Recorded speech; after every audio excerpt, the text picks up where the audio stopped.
ത്രിയേക ദൈവത്തിൻ്റെ നാമം വാഴ്ത്തപ്പെടുമാറാകട്ടെ. കർത്താവായ യേശു ക്രിസ്തുവിൻ്റെ ഉന്നതവും വല്ലഭത്വമുള്ള നാമത്തിൽ ഇവർക്കും സ്നേഹവന്ദനം. നീമതി യേശുവെ യൂട്യൂബ് ചാനലിലൂടെ ദൈവവചനം കേൾക്കുവാൻ ഏവരെയും ഹാർദവമായി സ്വാഗതം ചെയ്യുന്നു. കർത്താവിൻ്റെ കൃപ നാം ഏവരോടും കൂടെ ഇരിക്കുമാറാകട്ടെ.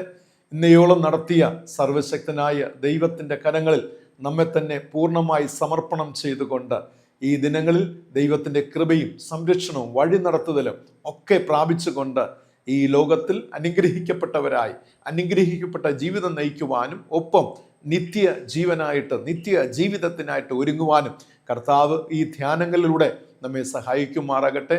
താല്പര്യത്തോടെ നിങ്ങൾ ഈ ശുശ്രൂഷയിൽ സഹകരിക്കുന്നതോർത്ത് ഞാൻ ദൈവത്തെ സ്തുതിക്കുന്നു. കർത്താവിൻ്റെ കൃപയും സമാധാനവും നിങ്ങളേവരോടും കൂടെ ഇരുന്ന് വഴി നടത്തുമാറാകട്ടെ. പ്രാർത്ഥനയോടുകൂടെ ഇന്നത്തെ ശുശ്രൂഷയിലേക്ക് നമുക്ക് പ്രവേശിക്കാം. യഹോവേ, നിന്റെ പ്രവൃത്തികൾ എത്ര വലിയവയാകുന്നു, നിന്റെ വിചാരങ്ങൾ അത്യന്തം അഗാധമായവ തന്നെ. യഹോവേ, നിന്റെ പ്രവൃത്തി കൊണ്ട് നീ ഞങ്ങളെ സന്തോഷിപ്പിക്കുന്നു. നമ്മുടെ ദൈവത്തോട് നമുക്ക് പ്രാർത്ഥിക്കാം. എല്ലാ നാളിലും കൂടെയുണ്ടെന്ന് വാഗ്ദത്തം ചെയ്ത് തിരുകൃപയാൽ ഞങ്ങളെ വഴി നടത്തുന്ന സർവ്വവല്ലഭനായ സ്വർഗീയ പിതാവാം നല്ല ദൈവമേ, ഏറ്റവും വിനയത്തോടെ താഴ്മയോടെ തിരുകൃപയിൽ ആശ്രയിച്ചുകൊണ്ട് നാഥ ഈ പ്രഭാതവേളയിൽ ദാസൻ യജമാനന്റെ കണ്ണുകളിലേക്ക് നോക്കുന്നത് പോലെ ദൈവമായ കർത്താവെ, ഞങ്ങളുടെ ആന്തരിക കണ്ണുകൾ കൊണ്ട് അകക്കണ്ണുകൾ കൊണ്ട് ആത്മീക കണ്ണുകൾ കൊണ്ട് ഞങ്ങളുടെ ദൈവത്തെ ഞങ്ങൾ നോക്കിക്കാണുന്നു. നാഥ, അവങ്കിലേക്ക് നോക്കിയവർ പ്രകാശിതരായി അവരുടെ മുഖം ലജ്ജിച്ചു പോയതുമില്ല. ഈ എളിയവൻ നിലവിളിച്ച് യഹോവ കേട്ടു, അവന്റെ സകല കഷ്ടങ്ങളിൽ നിന്നും യഹോവ അവനെ വിടുവിച്ചു. സ്തോത്രമപ്പ. അവിടുത്തെ ദൈവ സാന്നിധ്യത്തിനായി തിരുകൃപയ്ക്കായി ദൈവിക നടത്തുതലുകൾക്കായി സ്തോത്രം ചെയ്യുന്നു പിതാവ്. ഇന്നത്തെ സന്ദേശം ഞങ്ങൾക്ക് അനുഗ്രഹപൂർണമായി തീരട്ടെ നാഥ. അങ്ങയോട് കൂടുതൽ പഠിച്ചു തരുവാൻ അങ്ങയുടെ കർത്താവ് ഇഷ്ടം ചെയ്യുവണ്ട കർത്താവെ വഴികളെ വാതിലുകളെ ദൈവമേ ഈ തിരുവചന സന്ദേശത്തിലൂടെ ദൈവം ഞങ്ങളെ സഹായിക്കണമെന്ന് പ്രാർത്ഥിക്കുന്നു. വചനം ശ്രവിക്കുന്ന എല്ലാ മക്കളെയും കർത്താവായ യേശുവിന്റെ നാമത്തിൽ അടിയൻ അനുഗ്രഹിച്ച് ആശീർവദിച്ച് പ്രാർത്ഥിക്കുന്നു. എല്ലാ ജീവിതങ്ങൾക്കും കർത്താവ് നന്മ ചെയ്യണമേ. സമാധാനത്തിന്റെ ദൈവം കൂടെ ഇരിക്കണമേ. അത്ഭുതങ്ങളെ കാണുമാറാക്കണമേ അപ്പ.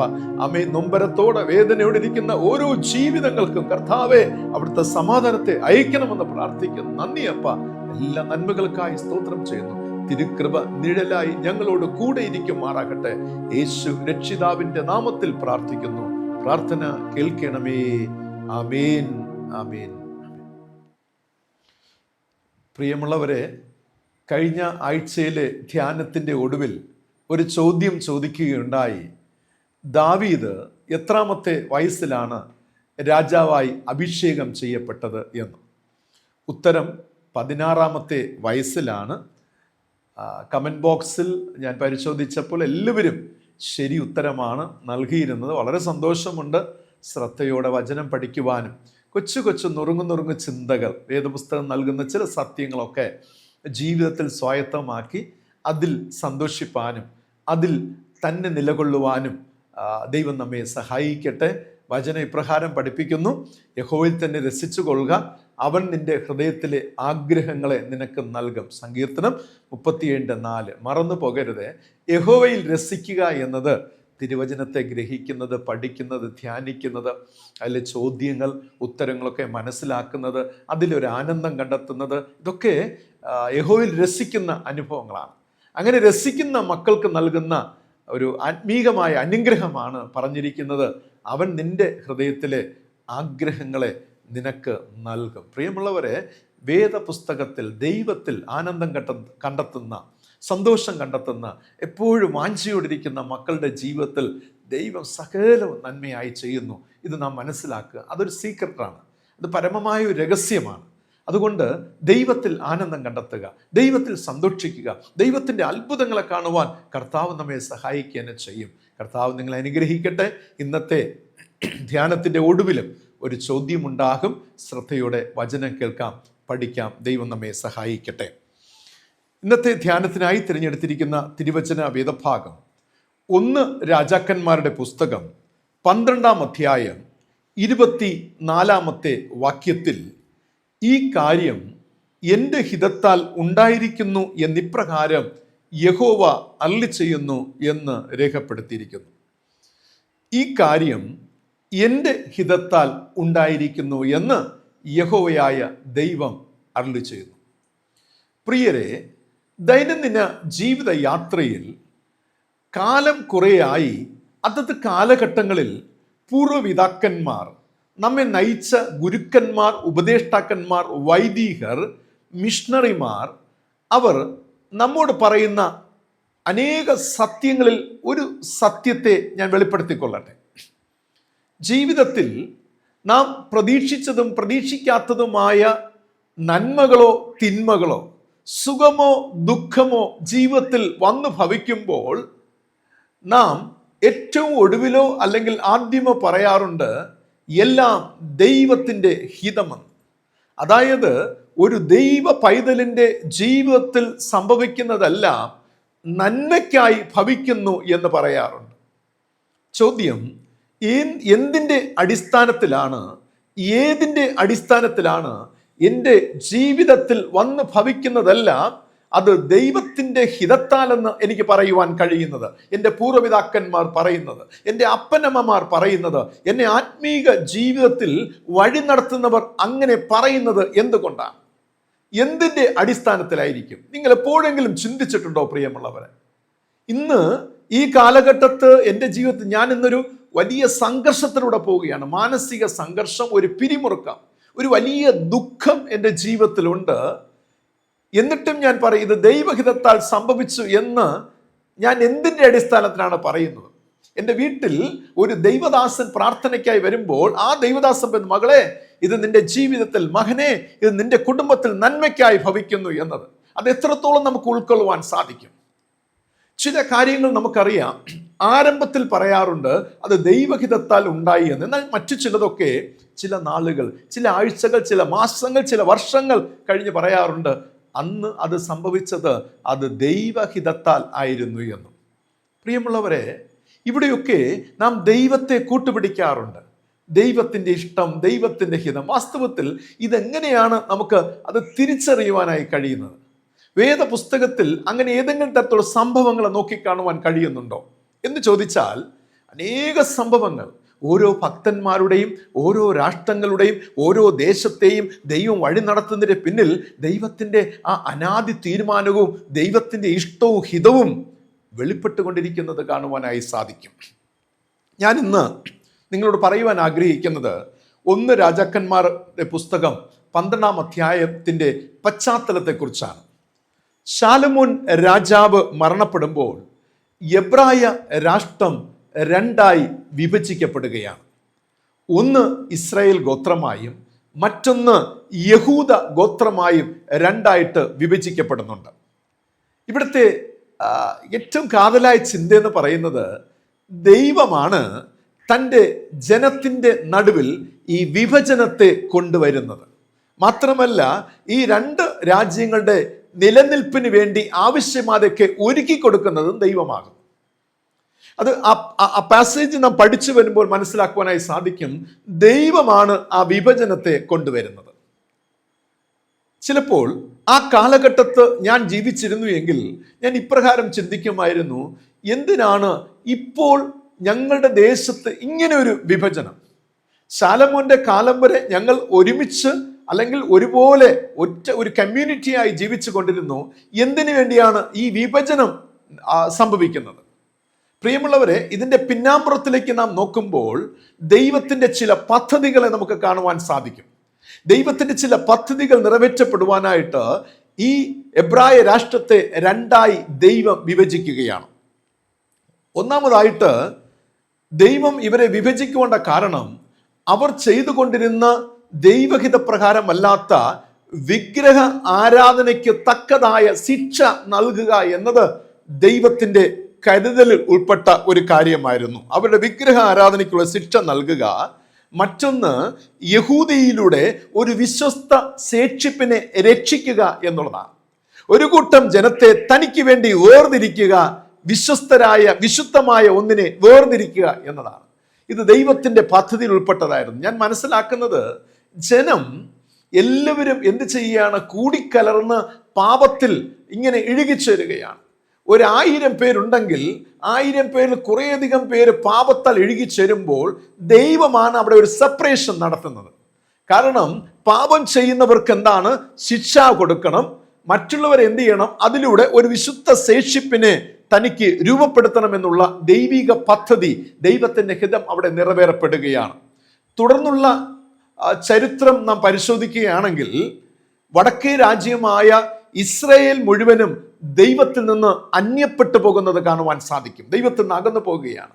എന്നാൽ തെക്കേ രാജ്യമായ യഹൂദിയിൽ ഒരു ചെറിയ ശേഷിപ്പ് ദൈവിക ഉടമ്പടിയിൽ വിശ്വസ്തരായി നിലകൊള്ളുന്ന ഒരു ചിത്രത്തെ കാണുവാനായി സാധിക്കും. ഈ ഭാഗത്തെ നിങ്ങൾ മനസ്സിൽ വളരെ ശ്രദ്ധയോടൊന്ന് പതിപ്പിച്ചു കൊള്ളുക. നോക്കുക, ഇപ്പോൾ ഇസ്രായേൽ രാജ്യം ദൈവത്തെ വിട്ട് അകന്നു പോവുകയാണ്. പാപകരമായ ദുന്മാർഗ പ്രവൃത്തികളിലൂടെ ദൈവത്തിൽ നിന്ന് അകന്നു പോകുന്ന ഒരു ചിത്രം. എന്നാൽ മറുഭാഗത്ത് ഈ യഹൂദ ജനം എന്ത് ചെയ്യുന്നു? ദൈവവുമായുള്ള ഉടമ്പടിയിൽ അവർ വിശ്വസ്തരായി നിലകൊള്ളുകയാണ്. ഇന്നിന്റെ കാലഘട്ടത്തിൽ നമുക്കിത് കാണുവാനായി സാധിക്കും. ചിലർ ക്രിസ്തു വിശ്വാസത്തെ, ദൈവവിശ്വാസത്തെ നിസ്സാരമായി കണ്ടുകൊണ്ട്, നിസാരവൽക്കരിച്ചുകൊണ്ട് അവർ ലോകമോഹങ്ങൾപ്പെട്ട് ജീവിക്കുന്നത് കാണുവാനായി സാധിക്കും. Even though they are Christians, അവർ ക്രിസ്ത്യാനികളാണ്, ദൈവമക്കളാണ്, എങ്കിൽ പോലും അവർ നിസാരവൽക്കരിച്ചുകൊണ്ട് ജീവിക്കുകയാണ്. പൗരോഹിത്യത്തിൽ ശുശ്രൂഷ ചെയ്യുന്നവരുടെ ജീവിതത്തിലും കാണുവാൻ സാധിക്കും. അവൻ നിൽക്കുന്നു എങ്കിലും ദൈവിക കാര്യങ്ങളെ വളരെ ശുഷ്കാന്തിയോടെ അല്ലെങ്കിൽ വളരെ ഗൗരവത്തോടെ നോക്കി കാണാതെ അലസ മനോഭാവത്തോടെ ജീവിക്കുന്നത് കാണുവാൻ സാധിക്കും. കാരണം ദൈവവചനത്തിന് പലയിടത്തും അതിന് പ്രാധാന്യം നൽകാതെ ജീവിക്കുന്ന പൗരോഹിത്യം ദൈവവേല ചെയ്യുന്ന മക്കളെ കാണുവാൻ സാധിക്കും. ദൈവ വിശ്വാസികളുടെ ഇടയിൽ കാണുവാനായി സാധിക്കും. പേരുണ്ടാകും, പക്ഷേ വേദപുസ്തക പ്രകാരം ജീവിക്കാതെ അല്ലെങ്കിൽ അലസ മനോഭാവത്തോടെ ജാതികളെ പോലെ ജീവിക്കുന്നവർ. ക്രിസ്ത്യാനികൾ എന്ന പേരുണ്ട്, പക്ഷെ എങ്കിലും ജീവിതത്തിൽ ഒരു മാറ്റവും വരുത്തുവാൻ താല്പര്യപ്പെടാതെ ജാതികളുടെ സ്വഭാവവും, എന്നാൽ പേർ ക്രിസ്ത്യാനികൾ, ദൈവമക്കൾ എന്ന പേരിൽ ജീവിക്കുന്നവർ. എന്നാൽ അതേ സമയത്ത് മറുഭാഗത്ത് നാം പരിശോധിക്കുമ്പോൾ ഒരു കൂട്ടം ജനം ദൈവിക ഉടമ്പടിയിൽ തങ്ങൾ രക്ഷിക്കപ്പെട്ട് സ്നാനപ്പെട്ട് ദൈവസഭയോട്, ദൈവരാജ്യത്തിലേക്ക് അവർ പങ്കുചേർന്നപ്പോൾ ഉണ്ടായ ആ ഉടമ്പടി ഉണ്ടല്ലോ, ഞാൻ ഇനി യേശുവിനായി ജീവിക്കും, യേശുവിൻ്റെ വഴിയിൽ നടക്കും, സത്യവേദ പുസ്തകം കാണിക്കുന്ന വഴികളിലൂടെ യാത്ര ചെയ്യും എന്ന് അന്ന് അവർ ചെയ്ത ഉടമ്പടി ഉണ്ടല്ലോ, ആ ഉടമ്പടിയിൽ വിശ്വസ്തരായി നിൽക്കുന്നത് കാണുവാൻ സാധിക്കും. അപ്പോൾ ഈ രണ്ട് കാറ്റഗറിയും നോക്കുക, യഹൂദ ഗോത്രം അതുപോലെ ഇസ്രായേൽ ഗോത്രം, ഈ രണ്ട് കാറ്റഗറിയും പോലെ ഇന്നും ഈ എല്ലാ കാലഘട്ടത്തും ക്രൈസ്തവ വിശ്വാസങ്ങളുടെ നടുവിൽ ഈ രണ്ട് കാറ്റഗറിയും നമുക്ക് നോക്കിക്കാണുവാൻ കഴിയുമെന്നുള്ളതാണ്. അങ്ങനെ ഇത് രണ്ടായി ഇങ്ങനെ വിഭജനം ചെയ്ത് ദൈവം വച്ചിരിക്കുമ്പോൾ നാം ഇന്നിന്റെ കാലഘട്ടത്ത് ഏത് കാറ്റഗറിയിൽ നാം പെട്ടിരിക്കുന്നു നാം ചിന്തിച്ചു നോക്കുക, നമ്മെ തന്നെ പുനഃപരിശോധന ചെയ്യുക. അപ്പോൾ ഇന്ന് ഈ രണ്ട് വിഭാഗക്കാരെ കാണുവാൻ സാധിക്കും. ഒരു വിഭാഗക്കാർ ദൈവത്തിന്റെ പേരിൽ എന്നാൽ ജാതികളെ പോലെ ജീവിക്കുമ്പോൾ, മറുഭാഗത്ത് ദൈവികമായ ഉടമ്പടിയിൽ വിശ്വസ്തരായി നിലകൊള്ളുന്നവർ, നിലപാടുകളോടെ നിൽക്കുന്നവർ, വിശുദ്ധിയിൽ, വിശ്വാസത്തിൽ, വിവേകത്തിൽ, അതുപോലെ വിനയത്തിൽ, അങ്ങനെയുള്ള ദൈവിക സത്യങ്ങളിലും ദൈവം ആഗ്രഹിക്കുന്ന നിലകൾ നിലകൊള്ളുവാൻ ഇഷ്ടപ്പെടുന്നവർ, അതിനായി പരിശ്രമിക്കുന്നവർ. നാം ഇതിൽ ഏത് വിഭാഗത്തിൽ പെടുന്നു എന്ന് നാം ഒന്ന് ആമുഖമായിട്ടൊന്ന് ചിന്തിച്ച് നോക്കുക. നമുക്ക് മനസ്സിലാക്കുവാൻ കഴിയും പ്രിയമുള്ളവർ, ഞാൻ ഇതിൽ ഏത് വിഭാഗത്തിൽ പെടുന്നു? ദൈവിക ഉടമ്പടിയിൽ നിൽക്കുവാനായിട്ട് കഴിയുന്നുണ്ടോ? തുടർന്ന് നാം പഠിക്കുമ്പോൾ അങ്ങനെ യഹൂദിയിലൂടെ ദൈവം തൻ്റെ വാഗ്ദത്തങ്ങളെ നിറവേറ്റുകയാണ്. ആമേൻ.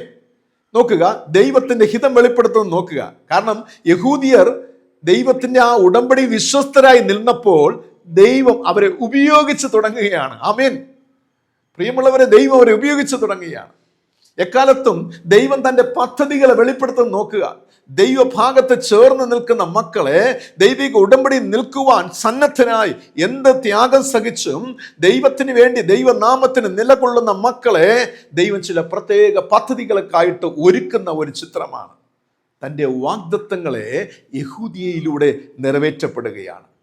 അതിൽ ഏറ്റവും കാതലായ ചിന്ത എന്ന് പറയുന്നത് ലോക മനുഷ്യൻ്റെ വീണ്ടെടുപ്പിനായിട്ട് കർത്താവായ യേശു ക്രിസ്തുവിനെ യഹൂദ ഗോത്രത്തിലൂടെ, യഹൂദ ഗോത്രത്തിൻ്റെ സിംഹമായി ദൈവം എഴുന്നേൽപ്പിക്കുന്നത് കാണുവാനായി സാധിക്കും. മശിഹായുടെ ആഗമനം അത് സംഭവിക്കുന്നത് യഹൂദ ഗോത്രത്തിൽ നിന്നുമാണ്. എത്ര ധന്യമായ അനുഭവം പ്രിയമുള്ളവരെ. ഞാൻ പറയട്ടെ, നിങ്ങളിൽ നല്ല തലമുറകളെ ഉണ്ടാകണമെങ്കിൽ, നിങ്ങളിൽ നല്ല തലമുറകൾക്ക് രൂപം കൊടുക്കണമെങ്കിൽ, നിങ്ങൾ ദൈവത്തിൻ്റെ വിശ്വസ്തമായ ഉടമ്പടിയിൽ നിങ്ങൾ ഉറച്ചു നിൽക്കണം പ്രിയമുള്ളവരെ. ദൈവം പ്രവർത്തിക്കണമെങ്കിൽ, ദൈവം തൻ്റെ ഹിതം നിറവേറ്റണമെങ്കിൽ, ദൈവിക പദ്ധതികൾ നിങ്ങളുടെ തലമുറകളിലൂടെ സാധ്യമാകണമെങ്കിൽ, നിങ്ങൾ ആ ദൈവിക പ്രവൃത്തിയിലെ ഭാഗവാക്കുകളാകണം. ആ ഉടമ്പടിയിൽ നിങ്ങൾ ഉറച്ചു നിൽക്കണം, വിശ്വസ്തരായി നിൽക്കണം, നിലപാടുകൾ ഉണ്ടാകണം, സ്റ്റേബിളായിരിക്കണം. എങ്കിൽ മാത്രമേ ദൈവം നിങ്ങളെ ഉപയോഗിക്കുകയുള്ളൂ. അതൊരു ശുശ്രൂഷകനാകട്ടെ, ഒരു വിശ്വാസിയാകട്ടെ, ഒരു സഭയാകട്ടെ, ഒരു ക്രൈസ്തവ കുടുംബമാകട്ടെ, നിങ്ങൾ ദൈവിക ഉടമ്പടിയിൽ നിങ്ങൾ വിശ്വസ്തരായി നിന്നാൽ നിങ്ങളുടെ തലമുറകളെ ദൈവം ഉപയോഗിക്കുമെന്നുള്ളതാണ്. അതാണ് ഇവിടെ സംഭവിക്കുന്നത് പ്രിയമുള്ളവരെ. എന്നാൽ വളരെ ദുഃഖത്തോട് പറയട്ടെ, ഇവിടെ കർത്താവായ യേശു ക്രിസ്തുവിൻ്റെ മശിഹായുടെ ആഗമനത്തിന് ദൈവം രൂപം കൊടുക്കുകയാണ് യഹൂദ ഗോത്രത്തിലൂടെ. അങ്ങനെ കർത്താവായ യേശു ക്രിസ്തു കന്യക മറിയത്തിലൂടെ ഉൽപ്പാദിപ്പിക്കപ്പെടുകയാണ്, ജനിപ്പിക്കപ്പെടുകയാണ്. വളരെ ബ്യൂട്ടിഫുൾ ആയിട്ട് ഗോസ്പൽ മത്തായി സുവിശേഷം രേഖപ്പെടുത്തിയിട്ടുണ്ട് യേശു ക്രിസ്തുവിൻ്റെ ജനനം. അല്ലെ, ചില വർഷങ്ങൾ കഴിഞ്ഞപ്പോൾ നോക്കുക, ദൈവികമായ ഉടമ്പടിയിൽ വിശ്വസ്തരായി നിന്ന യഹൂദിയർ ഇപ്പോൾ എന്ത് ചെയ്യാണ്? ദൈവത്തിനെതിരായി തിരിയുകയാണ്. വളരെ ദുഃഖത്തോടെ ഞാൻ പറയട്ടെ, വളരെ പ്രയാസത്തോടെ ഈ ജനം, വിശ്വസ്തരോട് കൂടെ നിന്ന ജനം ഇപ്പോൾ ഇതാ ദൈവഹിതത്തിന്, ദൈവ ഇഷ്ടത്തിന്, ദൈവിക കൽപ്പനകൾക്ക് വിരുദ്ധമായി മാറുകയാണ്. നേരെ ഓപ്പോസിറ്റായിട്ട് മാറുകയാണ്. അവിടെ പ്രവൃത്തികൾ, അവിടെ ചിന്തകൾ, തീരുമാനങ്ങളെല്ലാം ദൈവിക മൂല്യങ്ങൾക്കും സത്യങ്ങൾക്കും വിരുദ്ധമായതായിട്ട് തീരുകയാണ്. എന്താണ് സംഭവിച്ചത്? അവർ യേശു ക്രിസ്തുവിനെ ത്യജിക്കുകയാണ്. ദൈവപുത്രനെ സ്വീകരിക്കുവാൻ ഒരുക്കമില്ലാത്തവരായി മാറ്റപ്പെടുകയാണ്. അല്ലേ പ്രിയമുള്ളവരെ? ഒന്ന് ചിന്തിക്കുക പ്രിയമുള്ളവരെ. അവൻ സ്വന്തമായതിലേക്ക് വന്നു, സ്വന്തമായവരോ അവനെ കൈക്കൊണ്ടില്ല എന്ന് യോഹന്നാൻ എഴുതിയ സുവിശേഷം 1-ാം അധ്യായത്തിൽ രേഖപ്പെടുത്തിയിരിക്കുകയാണ്. അവൻ സ്വന്തത്തിലേക്ക് വന്നു, സ്വന്തമായവരോ അവനെ കൈക്കൊണ്ടില്ല. ആരാണ്? യഹൂദിയരുടെ ആ ഗോത്രത്തിലേക്ക് അവൻ വന്നു, അവിടെ രക്ഷകനായി വന്നു. പക്ഷേ ഈ രക്ഷകനെ കൈക്കൊള്ളുവാൻ അവർ ഒരുക്കമല്ലായിരുന്നു. കുറച്ചു നാൾ മുൻപ് വരെ ദൈവത്തിൻ്റെ ഉടമ്പടികൾ വിശ്വസ്തരായി നിലകൊണ്ടവർ, അവിടെ പ്രവൃത്തികൾ നന്നായിരുന്നപ്പോൾ ദൈവം ഒരു വലിയ പ്രവൃത്തിയെ അവിടെ തലമുറയ്ക്ക് ചെയ്യുകയാണ്. അവിടെ രക്ഷയ്ക്കായി, അവിടെ തലമുറയുടെ രക്ഷയ്ക്ക് വേണ്ടി ക്രിസ്തുവിനെ അല്ലെങ്കിൽ മശിഹായെ നൽകുകയാണ്. പക്ഷെ ഇപ്പോൾ ഇതാ ഈ മശിഹായ്ക്ക് വിരുദ്ധമായി ഇവർ മാറുകയാണ്. എന്താണ് സംഭവിച്ചതെന്നറിയാമോ? ഇത് സംഭവിച്ചപ്പോൾ അവർ, അതായത് ബൈബിളിൻ്റെ ആദ്യ പശ്ചാത്തലം പരിശോധിക്കുമ്പോൾ, അവർ ഈ യഹൂദിയരെല്ലാം കൂടെ ചേർന്ന് യേശുവിനെ ക്രൂശ് മരണത്തിന് ഏൽപ്പിക്കുകയാണ്. യേശുവിനെ ക്രൂശിക്കുവാൻ, കൊന്നുകളയുവാൻ അവർ തീരുമാനിക്കുകയാണ്.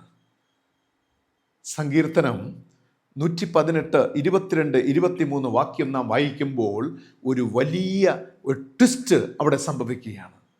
എപ്പോഴാണോ ഈ യഹൂദിയർ, സ്വന്തമായ ജനം, മശിഹായെ കൈക്കൊള്ളേണ്ടുന്നവർ കൈക്കൊള്ളാതെ വന്നപ്പോൾ, റിജക്റ്റ് ചെയ്തപ്പോൾ, ബൈബിൾ പഠിപ്പിക്കുന്നു 118, 22, 23 വാക്യങ്ങൾ, വീട് പണിതവർ തള്ളിക്കളഞ്ഞ കല്ല് അത് മൂലക്കല്ലായി തീർന്നെന്ന് രേഖപ്പെടുത്തിയിരിക്കുകയാണ്. ആമേൻ.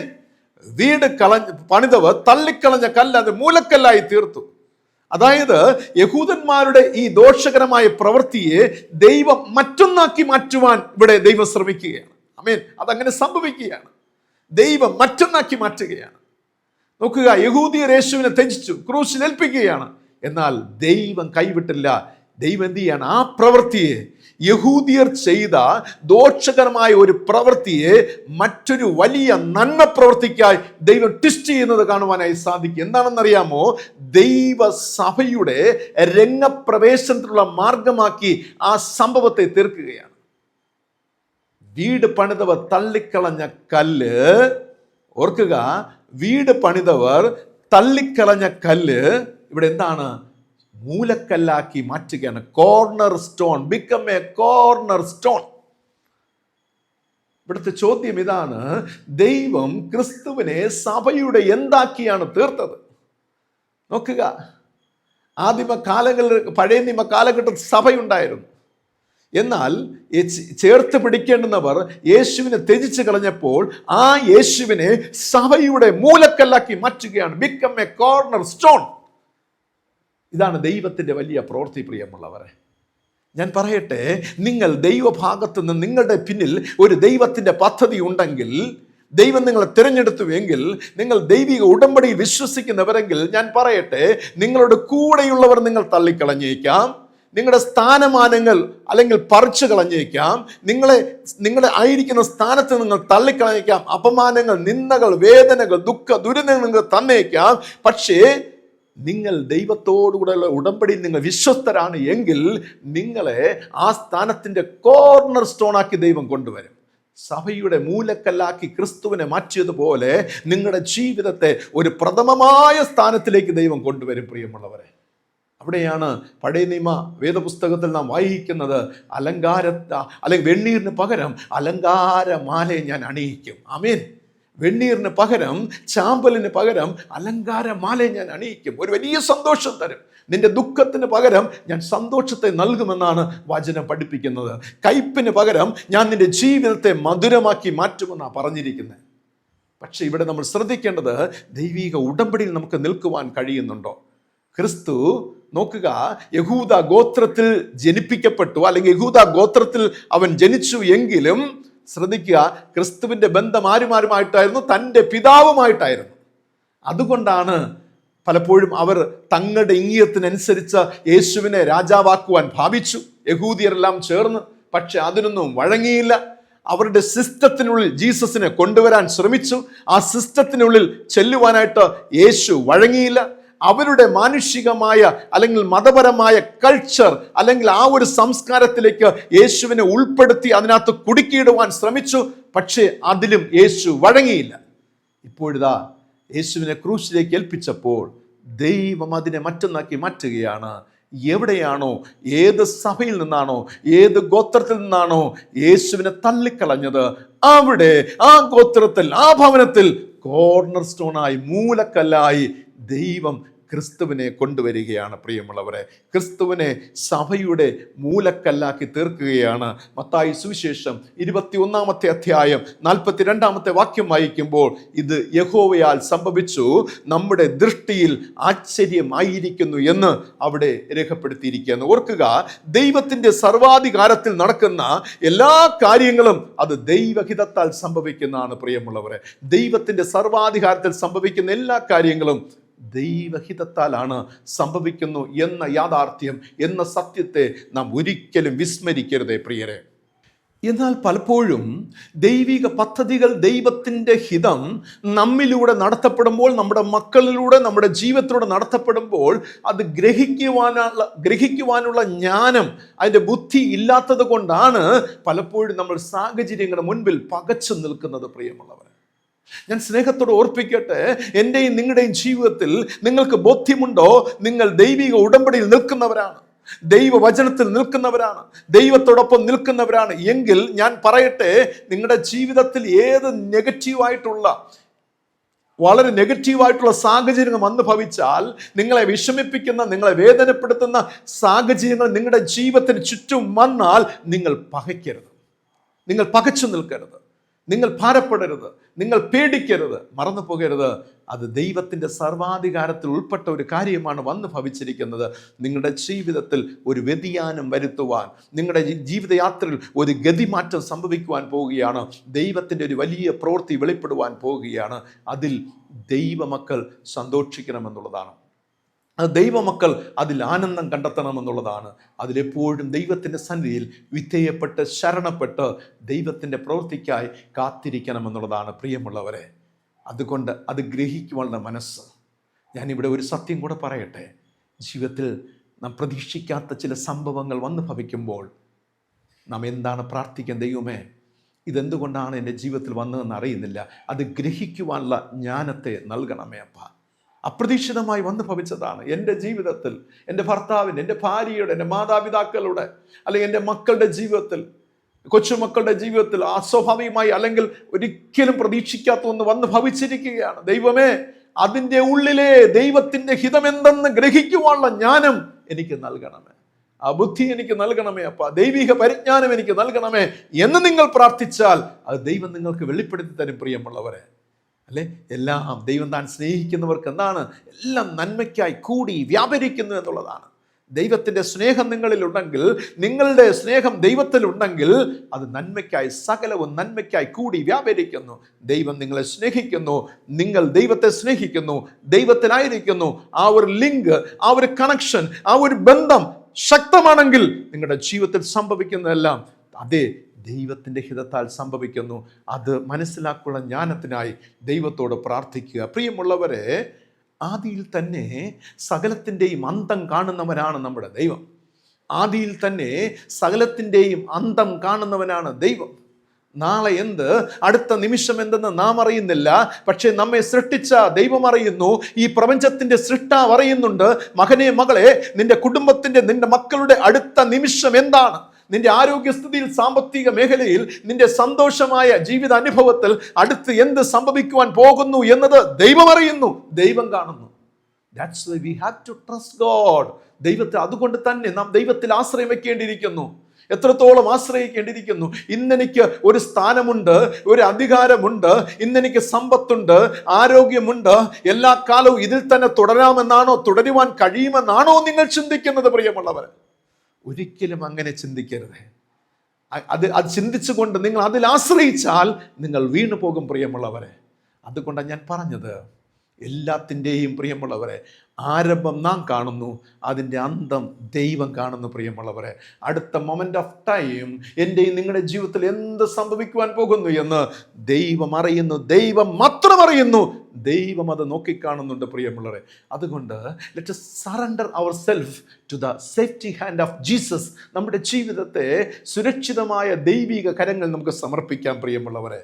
മനുഷ്യൻ ആദ്യം മുതൽ മുൻപോട്ട് പ്രവർത്തിക്കുമ്പോൾ ദൈവം എല്ലാറ്റിൻ്റെയും അന്തം കണ്ട്, എല്ലാത്തിൻ്റെയും അന്തം മനസ്സിലാക്കിക്കൊണ്ട് പിൻപോട്ട് പ്രവർത്തിക്കുന്നു എന്ന് മനസ്സിലാക്കുക.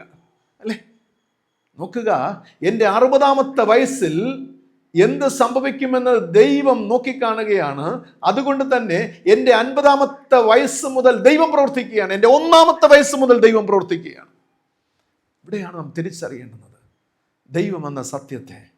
കാരണം എൻ്റെ ഭാവിയൊക്കെ നോക്കിക്കാണുന്ന ദൈവം, ഞാനും നിങ്ങളും ആരാധിക്കുന്ന ദൈവം നാളെ എന്ത്, എൻ്റെ ഭാവി എന്ത്, എൻ്റെ 80-ാമത്തെ വയസ്സിൽ എന്താണ് സംഭവിക്കുന്നത്, 60-ാമത്തെ വയസ്സിൽ, 45-ാമത്തെ വയസ്സിൽ, 40-ാമത്തെ വയസ്സിൽ എന്ത് സംഭവിക്കുമെന്ന് ദൈവം അറിയുന്നു, കാണുന്നു. അതിനനുസരിച്ച് ആയിരിക്കും എന്താണ് അതിൻ്റെ ആദി മുതൽ ദൈവം നമ്മെ ചിട്ടപ്പെടുത്തുന്നത്, ജീവിതത്തെ ക്രമപ്പെടുത്തി മുന്നോട്ട് നയിക്കുന്നത്. We need that special spiritual knowledge to understand God's deeds, marvelous deeds. പ്രിയമുള്ളവരെ, ദൈവത്തിൻ്റെ അത്ഭുത പ്രവർത്തികളെ നോക്കിക്കാണുവാനുള്ള, ഗ്രഹിക്കുവാനുള്ള ജ്ഞാനം നമ്മിൽ ഉണ്ടാകണം പ്രിയമുള്ളവരെ. അതുകൊണ്ടാണ് എപ്പോഴും ഞാൻ സന്ദേശങ്ങൾ പറയുന്നത്, ദൈവത്തിൻ്റെ പ്രവൃത്തികളെല്ലാം പൂർണ്ണതയുള്ളതാണ്. ചിലപ്പോൾ നമുക്കത് പെയിനായിട്ട് തോന്നാം, ചിലപ്പോൾ വിഷമമായിട്ട് തോന്നാം, ചിലപ്പോൾ ബോറിംഗ് ആയിട്ട് തോന്നാം, ചിലപ്പോൾ സങ്കടമായിട്ട് തോന്നാം. പക്ഷേ ദൈവത്തിൻ്റെ പ്രവൃത്തികളെല്ലാം തന്നെ അത് പൂർണ്ണതയുള്ളതാണ് പ്രിയമുള്ളവരെ. എൻ്റെ നിങ്ങളുടെ ജീവിതത്തെക്കുറിച്ചുള്ള ദൈവികമായ പ്രവൃത്തികൾ എല്ലാം പൂർണ്ണതയുള്ളതാണ്. ശ്രദ്ധിക്കുക, ഇപ്പോൾ ഈ സന്ദേശം കേട്ടുകൊണ്ടിരിക്കുമ്പോൾ നിങ്ങളുടെ ജീവിതത്തിൽ സംഭവിച്ചുകൊണ്ടിരിക്കുന്ന വസ്തുതകളെല്ലാം ഏത് തന്നെയാകട്ടെ, ആ കാര്യം എൻ്റെ ഹിതത്താൽ സംഭവിച്ചിരിക്കുന്നു എന്നാണ് ദൈവം നമ്മോട് അരുളിച്ചെയ്യുന്നത്. ആമേൻ. ഒരു ആമേൻ പറഞ്ഞ്. May be you are in pain or you are in Joy.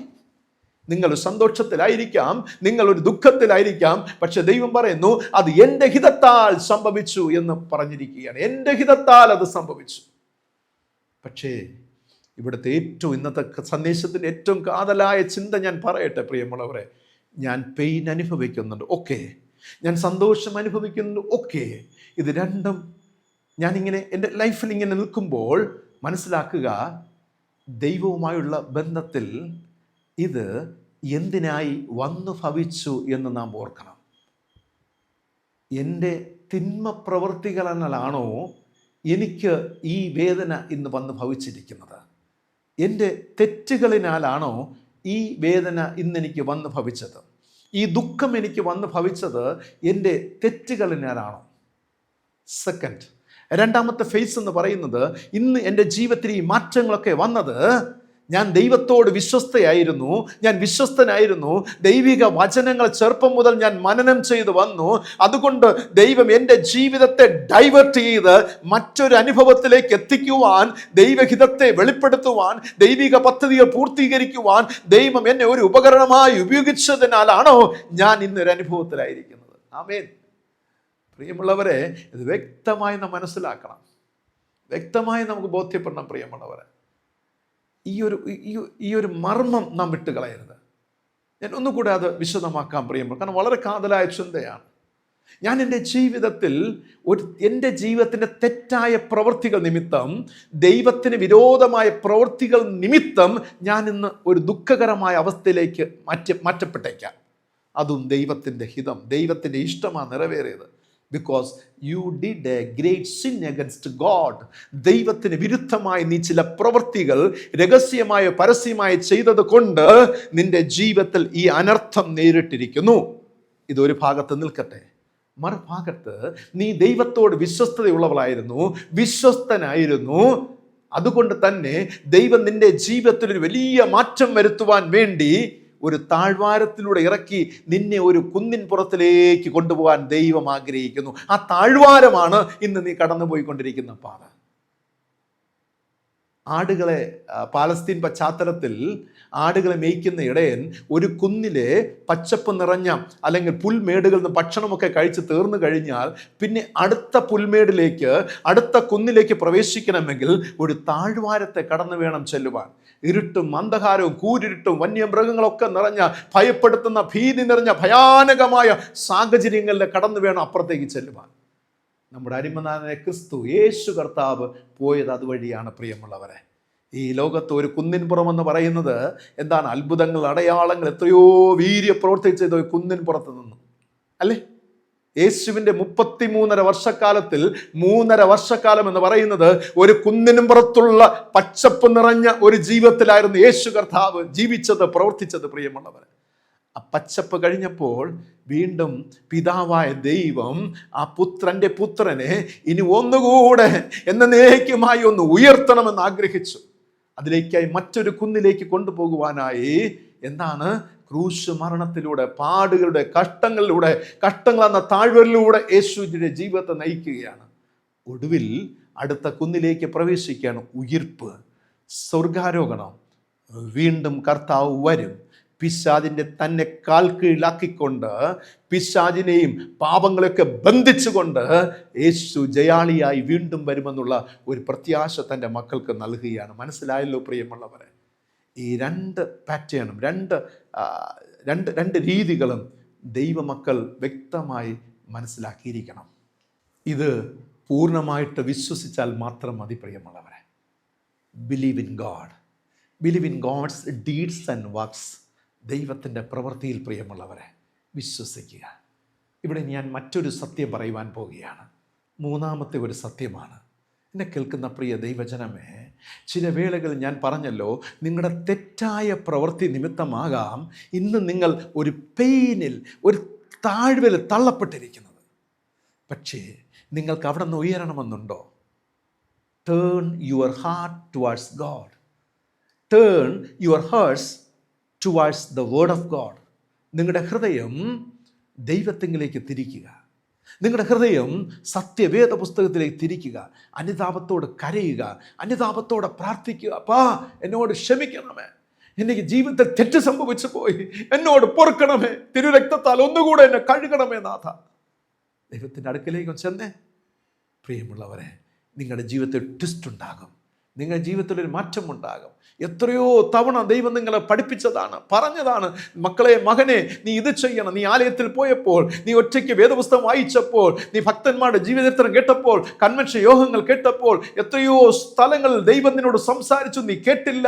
കേൾക്കാത്തതിൻ്റെ തിന്മയുടെ ഫലമാണ് നീ ഇന്ന് അനുഭവിച്ചു കൊണ്ടിരിക്കുന്നത്. പാപത്തിൻ്റെ ശമ്പളം മരണം, മറന്നുപോകരുത്.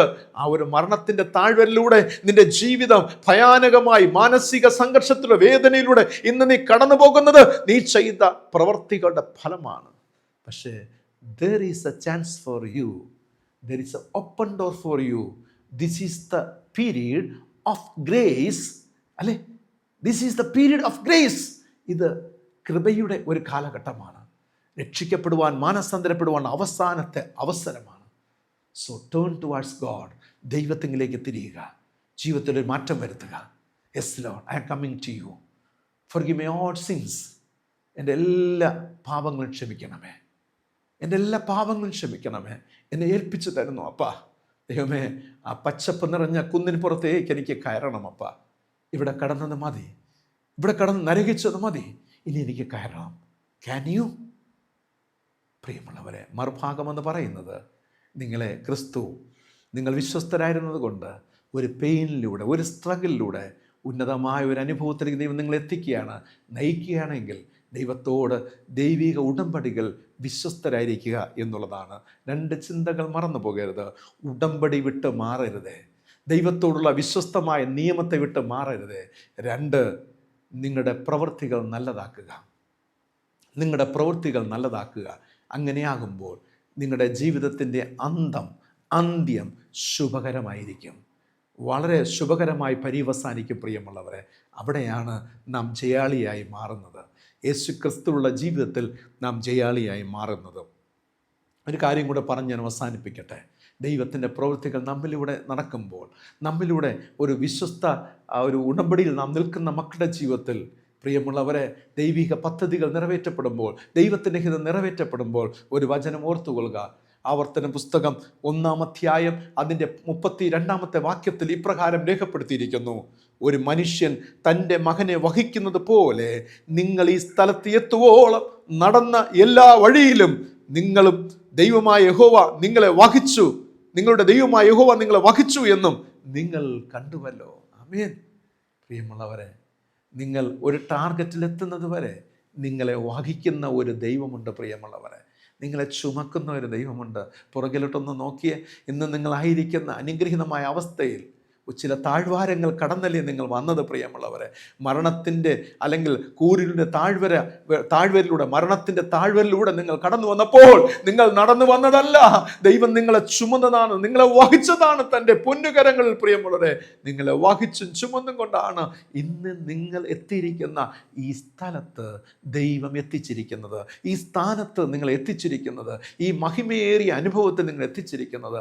അവിടെ നിങ്ങൾ വിശ്വസ്തരായിരിപ്പിൻ, അവിടെ നിങ്ങൾ ഉടമ്പടി വിശ്വസ്തരായിരിപ്പിൻ, ദൈവത്തെ മുറുകെ പിടിക്കുവിൻ, സത്യവേദ പുസ്തകത്തെ ജീവിതത്തോട് ചോർത്ത് പിടിക്കുക. പ്രിയമുള്ളവരെ, ആ നന്മകൾ, ആ അനുഗ്രഹങ്ങൾ സ്ഥായിയായി ജീവിതത്തിൽ പ്രാപിക്കുവാനും അനുഭവിക്കാനും സാധിക്കും. പ്രിയമുള്ളവരെ, സഭാപ്രസംഗി പുസ്തകം 3-ാം അധ്യായം 11-ാമത്തെ വാക്യത്തിൽ ഇപ്രകാരം പറയുന്നു: ദൈവം സകലവും അതിൻ്റെ സമയത്ത് ഭംഗിയായി ചെയ്യുന്നു. ദൈവം സകലവും അതിൻ്റെ സമയത്ത് ഭംഗിയായി ചെയ്യുന്നു. പ്രിയമുള്ളവരെ, ഈ വചനത്തിൽ നമുക്ക് മുറുകെ പിടിക്കാമോ? കർത്താവ് മാറാത്തവൻ, മറക്കാത്തവൻ നമ്മോട് കൂടെ ഉണ്ടാകും. ആ ദൈവത്തിൻ്റെ മാറ്റമില്ലാത്ത സ്നേഹം അനുഭവിപ്പാൻ, വഴി നടത്തുകയിൽ ദൈവം നൽകുന്ന വിജയം അനുഭവിപ്പാൻ സർവശക്തനായ ദൈവം നമ്മെ സഹായിച്ച് അനുഗ്രഹിക്കുമാറാകട്ടെ. ആമീൻ.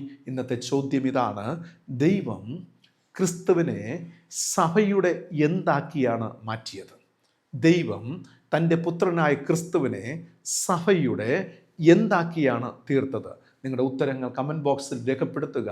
ഇന്നത്തെ വചനം നിങ്ങളുടെ ഹൃദയത്തെ സ്പർശിച്ചുവെങ്കിൽ, ജീവിതത്തിന് മാറ്റം വരുത്തുവാൻ ശക്തിയുള്ള വചനം ദൈവത്തിൻ്റെ പരിശുദ്ധാത്മ നിങ്ങൾ കേൾപ്പിച്ചു എന്ന് ബോധ്യപ്പെട്ടാൽ ഈ വചനം നിങ്ങളുടെ പ്രിയപ്പെട്ടവർക്ക് ഷെയർ ചെയ്യുക. പ്രിയമുള്ളവരെ, അവരും കേട്ട് അനുഗ്രഹിക്കപ്പെടട്ടെ, ദൈവത്തിലേക്ക് തിരിയട്ടെ.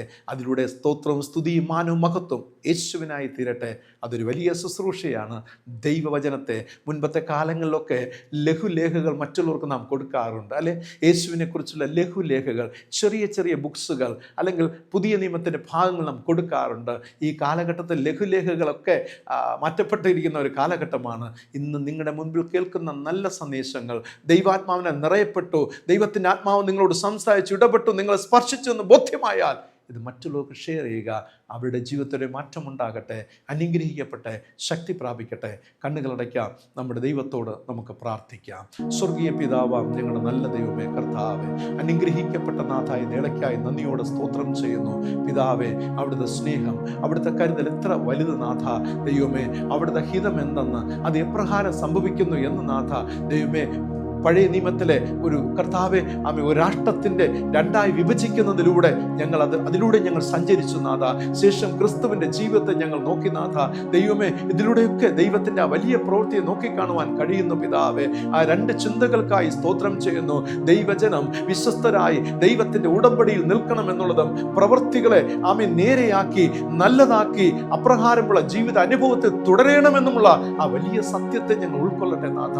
വചനം ശ്രവിച്ച എല്ലാവിടുത്തെ മക്കളെയും യേശുവേ അങ്ങയുടെ നാമത്തിലൂടെ അനുഗ്രഹിച്ച് ആശീർവദിച്ച് പ്രാർത്ഥിക്കുന്നു. അപ്പന്റെ സ്വർഗീയ കരം കൂടെ ഇരിക്കട്ടെ. ദൈവം നയിക്കണമേ, ദൈവം നടത്തണമേ, സമാധാനത്തിന്റെ ദൈവം കൂടെ ഇരിക്കണമേ അപ്പ. ഇരവും പകലും കാത്തുകൊള്ളണമേ അപ്പ. ഞങ്ങളെ പൂർണ്ണമായി സമർപ്പിക്കുന്നു. നീ മതി യേശു യൂട്യൂബ് ചാനൽ പിന്നിൽ പ്രവർത്തിക്കുന്ന യുവ സഹോദരങ്ങൾ, അവരുടെ കുടുംബാംഗങ്ങളെ യേശുവിന്റെ നാമത്തിൽ അനുഗ്രഹിച്ച് പ്രാർത്ഥിക്കുന്നു. അടിയങ്ങളെ സമർപ്പിക്കുന്നു കർത്താവേ.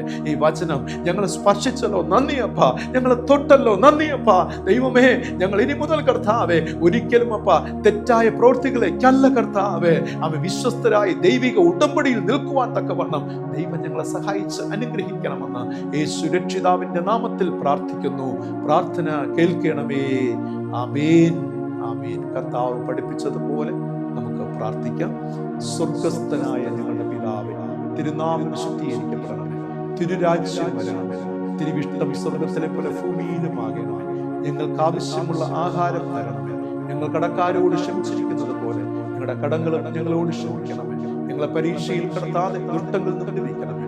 രാജ്യവും ശക്തിയും മഹത്വവും ഇന്നും എന്നേക്കും അങ്ങേക്കുള്ളതല്ലോ. ആമേൻ. വിശ്വാസത്തോടെ ആശീർവാദം കൈക്കൊള്ളും. നമ്മുടെ കർത്താവും രക്ഷിതാവുമായ യേശു മിശിഹായുടെ പിതാവായ ദൈവത്തിന്റെ സ്നേഹം, പരിശുദ്ധാത്മാവാം ദൈവത്തിന്റെ കൃപ, അനുഗ്രഹം, നന്മ, കാവൽ, സന്തോഷം, ദൈവികമായ നിറവ് നാം ഏവരോടും സദാകാലം കൊണ്ടിരിക്കുമാറാകട്ടെ. ആമേൻ, ആമേൻ. പ്രിയമുള്ളവരെ, ദൈവിക പദ്ധതികൾ, ദൈവിക ഹിതം നമ്മിൽ നിറവേറുവാൻ തക്കവണ്ണം നമ്മുടെ പ്രവൃത്തികളെ നല്ലതാക്കുക. വിശ്വസ്തരായി ദൈവിക ഉടമ്പടി നിലകൊള്ളുക. God bless you all. Thank you. Thank you very much.